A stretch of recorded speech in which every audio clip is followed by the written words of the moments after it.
Hello students, welcome to my YouTube channel smart study classes.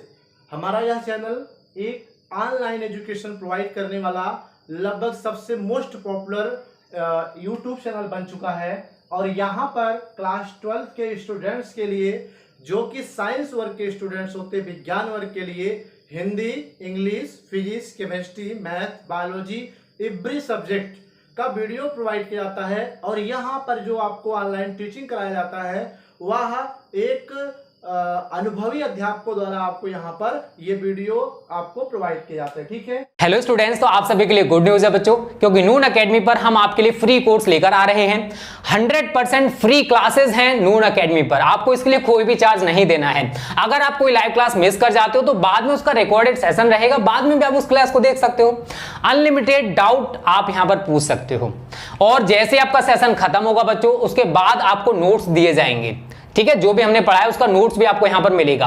बहुत सारे MCQ questions कराएंगे। तो यहां पर आप ये नहीं बच्चों यूपी बोर्ड 12th की तैयारी करोगे, नीट की भी तैयारी कर सकते हो, और भी बहुत सारे कंपटीशन हैं जिनकी तैयारी आप यहां से कर सकते हो, और वो भी 100% फ्री। तो उसके लिए बच्चों आपको क्या करना है, प्ले स्टोर से नून एकेडमी डाउनलोड करो, अपना रजिस्ट्रेशन करो, और वहां पर हमारे यूपी बोर्ड में जाकर हमारा जो कोर्स है उसे ज्वाइन कर लेना, हमारा जो ग्रुप है उसको ज्वाइन कर लेना। और ग्रुप्स की लिंक मैं आपको इस वीडियो के डिस्क्रिप्शन में भी दे दूंगा, वहां से भी आप ग्रुप्स को ज्वाइन कर सकते हो, चाहे आप 11th में हो या फिर 12th में हो। ओके स्टूडेंट्स, तो मैं विपिन सर आप लोगों के लिए एक इंट्रोड्यूस वीडियो को लेकर के आज हम चर्चा करेंगे, डिस्कस करेंगे, जो कि आने वाले ऐसे स्टूडेंट्स के लिए हेल्पफुल होगा जो 2022 में बोर्ड एग्जाम देने जा रहे हैं। ठीक है दोस्तों, आपको पता है कि 2021 का बोर्ड एग्जाम कोरोना के कारण हाई स्कूल और इंटर दोनों का ड्यूज हो गया।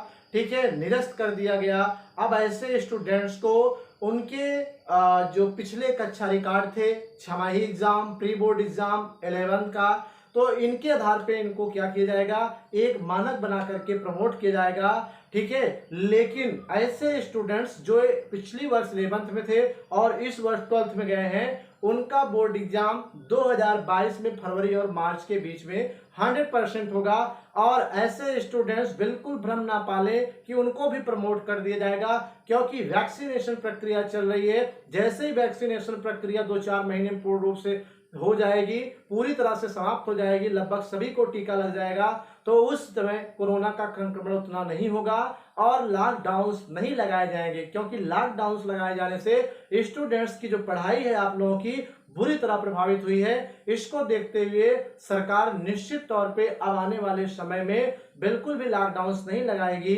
क्योंकि वैक्सीनेशन ज्यादा से ज्यादा किया जा रहा है। और ऐसी स्थिति में जो स्टूडेंट्स 11th में थे पिछली बार, वो अब 12th में इस बार गए हैं, तो उनको 2022 में बोर्ड एग्जाम देना ही देना पड़ेगा। ठीक है, तो इसलिए जो भी स्टूडेंट्स इस वीडियो को देख रहे हैं, उनके घर में अगर 11th से 12th में कोई गया हो, भाई हो, बहन हो, ठीक है, उनको इस वीडियो को उनको ट्रांसफर करें, इस वीडियो के लिंक को उनको व्हाट्सएप पे ट्रांसफर करें, ताकि वो इस वीडियो को देख सके। और आने वाले परसों 1 जुलाई को आपको इस प्लेटफॉर्म पर फिजिक्स, केमिस्ट्री, इंग्लिश, हिंदी लगभग सभी सब्जेक्ट के वीडियो दिए जाने ऑनलाइन आपको प्रोवाइड किए जाएंगे, जिससे आप घर बैठ करके स्टडी कर सकते हो। जैसा कि आपको पता है कि विद्यालय अभी नहीं खुल रहा है, 15 जुलाई के बाद ही कुछ आसार दिख रहे हैं। विद्यालय खुल भी जाए तो आप अपने घर पे विद्यालय आने के बाद भी हमारे इस स्मार्ट स्टडी यूट्यूब चैनल पर बने रह करके सभी सब्जेक्ट का रेगुलर स्टडी कर सकते हैं। ठीक है,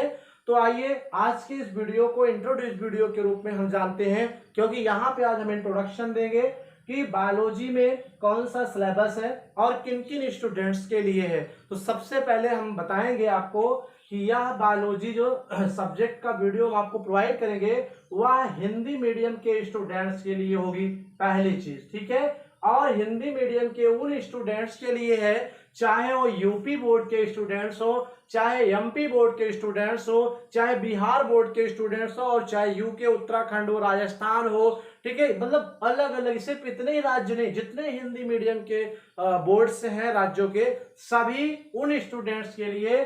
ठीक है, जो 2022 में बोर्ड एग्जाम में सम्मिलित होंगे, ऐसे स्टूडेंट्स को हम आज बायोलॉजी सब्जेक्ट से रूबरू कराने जा रहे हैं। क्योंकि वीडियो सीधा टॉपिक, सीधा चैप्टर पे चलने से पहले हम आपको एक इंट्रोडक्शन कराते हैं बायोलॉजी से कि बायोलॉजी क्या है, कितने यूनिट्स में बांटी गई है और उसके कितने जो है क्या कहते हैं कि चैप्टर्स हैं और किन किन चैप्टर में क्या क्या पढ़ना होगा। आज उन्हीं सबको हम क्या करेंगे, डिस्कस करेंगे। तो वीडियो को स्किप मत कीजिएगा। आप एडवर्टाइज स्किप कर सकते हो लेकिन वीडियो स्किप मत करिए, वीडियो को पूरा देखिए और अपने ग्रुप में भी शेयर करिए। अगर हमारे इस चैनल पर आप नए हैं स्मार्ट स्टडी क्लासेस यूट्यूब पर, तो आप उसको सब्सक्राइब कर लीजिए। ठीक है, आइए देखते हैं क्या होता है। तो आज का यह वीडियो क्लास 12 के स्टूडेंट्स के लिए जिन्होंने बायोलॉजी चूज किया है, मैथ के स्टूडेंट्स के लिए नहीं है वीडियो, हालांकि वो भी चाहे तो पढ़ सकते हैं, नुकसान नहीं करेगा। ठीक है, और biology subject MP board, Bihar board, UK, Rajasthan व अन्य हिंदी मीडियम की बोर्ड के स्टूडेंट्स के लिए है जो 2022 में बोर्ड एग्जाम देने जा रहे हैं। ठीक है, तो यहाँ पे और एक चीज, हिंदी मीडियम के स्टूडेंट्स, मैं बार बार कह रहा हूँ हिंदी बोर्ड के स्टूडेंट्स के लिए है।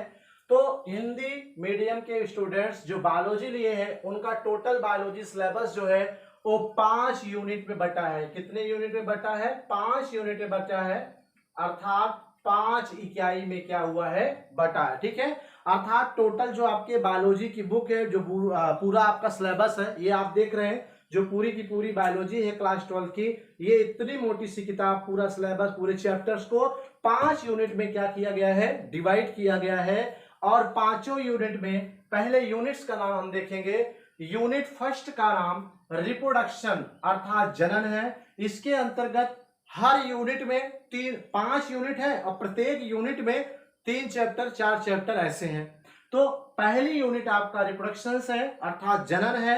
इसमें आप, ठीक है, first, second, third, fourth 4 chapter पढ़ेंगे। ठीक है, जो कि पहला है जीवों में जनन अर्थात रिप्रोडक्शन इन लिविंग बीइंग्स। ठीक है, पहली यूनिट का नाम क्या है, रिप्रोडक्शन जनन है और इसमें 4 चैप्टर है। पहले चैप्टर का नाम जीवों में जनन अर्थात रिप्रोडक्शन इन लिविंग बीइंग्स और दूसरा है पुष्पी पादपों में लैंगिक जनन अर्थात sexual reproduction in flowering plant. अर्थात आपने देखा होगा बहुत सारे पौधे ऐसे हैं जिनमें फूल नहीं लगते हैं, तो जिनमें फूल लगते हैं, फ्लावर लगते हैं। ठीक है, दरअसल जीव विज्ञान ने क्या किया है, थोड़ा सा ही हम डिस्कस कर लेते हैं कि पुष्प के आधार पर जीव विज्ञान में 2 तरह के पौधे होते हैं। टोटल जितने प्लांट हैं, हायर से लेके लोअर तक, छोटे से लेके बड़े तक गए, सभी पौधों को फूल के आधार पर 2 प्रकार के 2 भागों में बांटा गया। एक पुष्पी पौधे जिनमें फूल लगते हो, एक अपुष्पी पौधे जिनमें फूल नहीं लगते हो। इनको इंग्लिश में, ठीक है, फेनेरोगैमिया अर्थात पुष्प वाले पौधे और क्रिप्टोगैमिया अर्थात बिना पुष्प वाले पौधे कहते हैं। ठीक है, तो उनमें पुष्प वाले जो पौधे, उनमें लैंगिक जनन कैसे होता है, क्यों होता है, क्या क्या कंडीशंस है, इन सब बातों का डिस्कस इस चैप्टर में यूनिट फर्स्ट के अंतर्गत किया जाएगा। ठीक है, दूसरा बात, तीसरा जो चैप्टर आ रहा है यूनिट फर्स्ट का, वो मानव जनन अर्थात मानव में जनन कैसे होता है। हम भी मानव हैं, आप भी मानव हैं, हम अपनी आने वाली पीढ़ी को, आने वाली वंश को, जनरेशन को कैसे बढ़ाते हैं, उसके लिए जो प्रोसेस होता है उसे मानव जनन कहते हैं। और मानव में जो जनन होता है वो भी बेटा लैंगिक जनन होता है। याद रखना, मानव में कौन सा जनन होता है, लैंगिक जनन होता है, सेक्सुअल रिप्रोडक्शन होता है। ठीक है, फिर उसके बाद जनन स्वास्थ्य पढ़ेंगे। तो इकाई फर्स्ट में चौथा चैप्टर रिप्रोडक्टिव हेल्थ है अर्थात जनन स्वास्थ्य है। इसके अंतर्गत ये देखेंगे कि जनन प्रक्रिया में कौन से प्रॉब्लम्स आते हैं, कौन कौन सी बीमारियां आती हैं, वो बीमारियां कैसे फैलती हैं, कैसे बचा जाए। ठीक है, कैसे जनन प्रक्रिया को सुचारू रूप से संपन्न कराएं और कौन कौन सी बाधाएं उनको कैसे दूर करें, इन सब बातों का अध्ययन यहाँ करेंगे। तो इस तरह से 5वें यूनिट में पहली यूनिट इकाई फर्स्ट जनन, जनन में आपने 4 चैप्टर यहाँ पे पढ़ना है। ठीक है, चारों के नाम आपको दे दिए गए हैं। अब बात करते हैं इकाई नंबर सेकंड की। तो जो सेकंड इकाई है उसका नाम बेटा आनुवंशिकी तथा विकास है। अब सपोज करिए सबसे पहले पृथ्वी पर जब बच्चा पैदा होता है, तो जो बच्चा पैदा करने प्रोसेस है उससे तो जनन कहते हैं। जनन के प्रोसेस के बाद बेबी पैदा हो गया, तो पैदा होते ही लोग पूछते हैं ना किसको पढ़ा है। ठीक है, माँ को पढ़ा है, पिता को पढ़ा है, दादा पढ़ा, दादी पढ़ा, नाना को, नानी को, सभी लोग पूछते हैं। यार आप लोग भी पूछते हैं, पैदा होते ही पूछते, जिज्ञासा होती है, तो लोग कहते हैं कि इसका पढ़ा, उसका पढ़ा, ये पढ़ा। ठीक है, तो ये जो पढ़ा पढ़ा वाली बात है ना, मतलब जैसे किसी ने कहा भैया पापा पे गया, तो पापा की तरह चेहरा है, फेस है, तो ये पापा वाला जो फेस की जो डिजाइन है वो बच्चे में आई। तो इस बात का डिस्कस क्यों आई, कैसे आई, इन सब बातों का अध्ययन ही आनुवंशिकी में करते हैं। ठीक है, कहाँ करते हैं, आनुवंशिकी में करते हैं। ठीक है, तो आनुवांशिकी सेकंड यूनिट है, आनुवांशिकी तथा विकास। इसमें 3 चैप्टर पढ़ना है। पहला है वंशागति व विविधता के सिद्धांत, ठीक है, genetics and principle of variation, ठीक है, ये पढ़ेंगे। दूसरा है वंशागत का आणविक आधार, मॉलिक्यूलर बेस ऑफ जेनेटिक्स, अर्थात जो वंशागति होता है, वंश माने जान ही रहे हो आपके बच्चे, आने वाली पीढ़ियां, संतान, गति माने जाना, ठीक है, उसका मतलब जैसे आपके रंग रूप आकार आपके होने वाले बच्चे पर जाएगा तो वहां पे गति कर रहा जा रहा है, तो कौन ले जा रहा है, इसका आणविक आधार क्या है, ऐसा कौन सा पदार्थ है जो एक पीढ़ी से दूसरे पीढ़ी में अर्थात माता पिता से लक्षण को बच्चे में ले जाता है, तो उन सब का अध्ययन हम यहाँ करेंगे, ठीक है। और तीसरा डेवलपमेंट, मानव विकास के बारे में हम क्या करेंगे, अध्ययन करेंगे, कहां पर, सेकंड इकाई में। इस तरह से द्वितीय जो आपका यूनिट है, सेकंड यूनिट, उसमें 3 चैप्टर कवर करना है, ठीक है। अब तीसरी इकाई है, तीसरी इकाई में भी आपको 3 चैप्टर क्लियर करना है, जिसमें मानव कल्याण में जीव विज्ञान, ये तीसरी इकाई का क्या नाम है, क्या है, नाम है, ठीक है। तो यहाँ पे एक और चैप्टर है, सॉरी मिट गया है, मानव कल्याण में सूक्ष्म जीव, ठीक है, मानव कल्याण में सूक्ष्म जीव, ये 3 आपको chapter, first second and third, ये 3 चैप्टर आपको इकाई नंबर तीसरे में भी पढ़ना है, ठीक है। तीसरी इकाई का नाम मानव कल्याण में जीव विज्ञान, अर्थात जो बायोलॉजी होता है वो क्या मानव कल्याण के लिए, ठीक है, मानव के शारीरिक स्वास्थ्य के लिए, मानव के विकास के लिए हेल्पफुल है, अगर है तो कैसे, तो इस बात का अध्ययन हम 1, 2, 3 चैप्टर के माध्यम से करेंगे, जिसमें पहला चैप्टर मानव स्वास्थ्य एवं रोग, अर्थात मानव स्वास्थ्य कैसे बनाया जाए, कैसे उनमें रोग होते हैं, उनके निदान क्या है, उनसे बचा कैसे जाए, और उनके लिए कौन कौन सी औषधियां हैं, ठीक है, कौन कौन से रोग हैं, उनके लक्षण क्या होते हैं, इन बातों का अध्ययन हम यहाँ करेंगे, ठीक है। जैसे अभी आपको पता करना कोरोना क्या है, कौन सी बीमारी है, जीवाणु से होती है, विषाणु से होती है, कैसे फैलता है, क्या बचाव है, उपचार, इन सब बातों का अध्ययन हम यहाँ नहीं करेंगे, बल्कि मानव स्वास्थ्य एवं रोग चैप्टर के अंतर्गत करेंगे। और दूसरा है खाद्य उत्पादन में वृद्धि की कार्य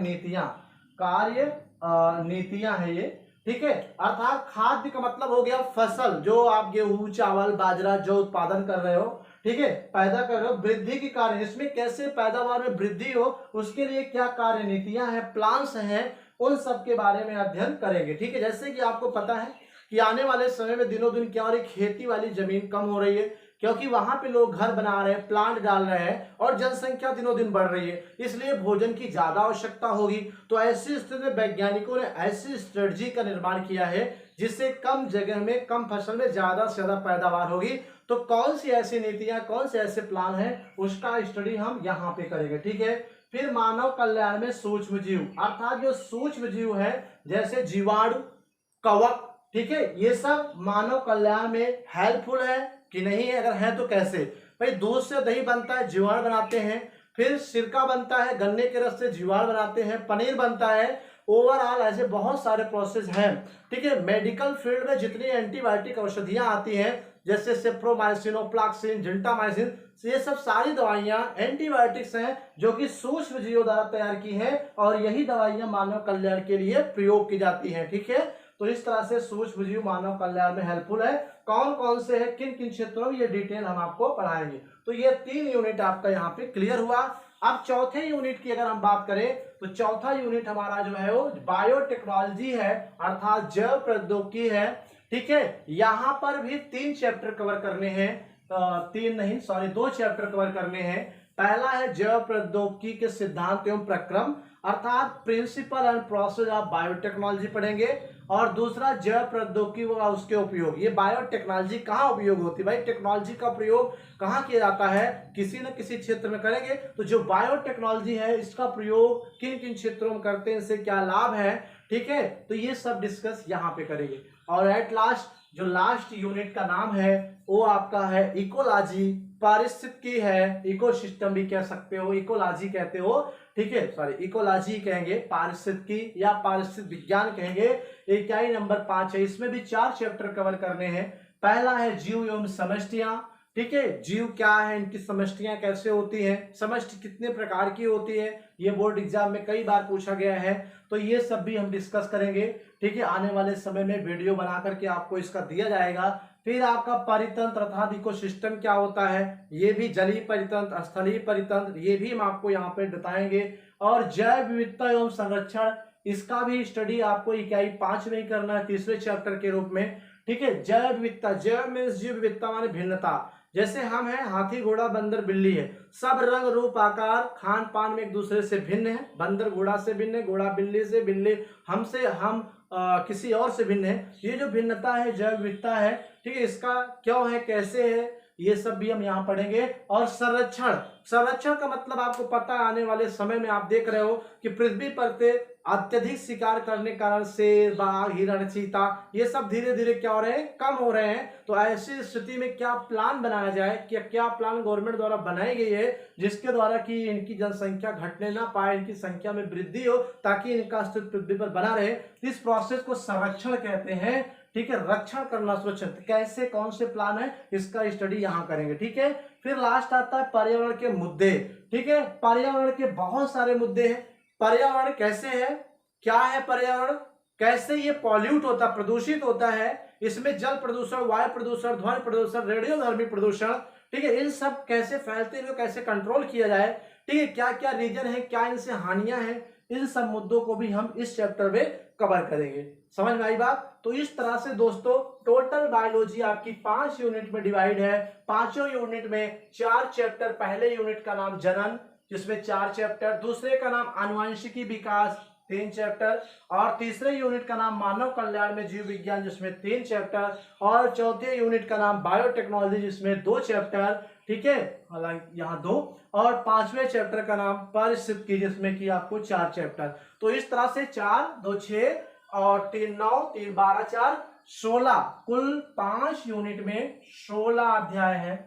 ठीक है, 16 अध्याय में पूरी बायोलॉजी खत्म हो जाएगी। ठीक है गाइस, तो 1 जुलाई से आपको इस बायोलॉजी सब्जेक्ट के और फिजिक्स, केमिस्ट्री और भी जो सब्जेक्ट है सबका वीडियो आपको रेगुलर हमारे चैनल स्मार्ट स्टडी क्लासेस के यूट्यूब प्लेटफॉर्म पे आपको मिलेगा।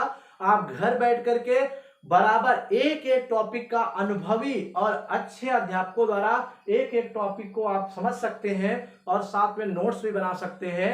ठीक है, तो यहाँ पे सारी चीजें बहुत इजी वे में आपको दी जाती है, ज्यादा रटने रटाने पर जोर नहीं दिया जाता है गाइस। ठीक है, तो अब हम मिलते हैं 1 जुलाई को।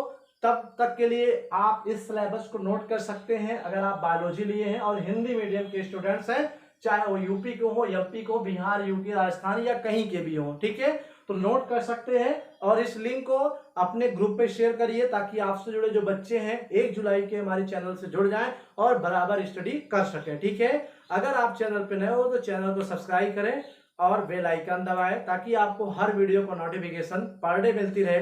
तब तक के लिए thank you for watching this video guys, thank you.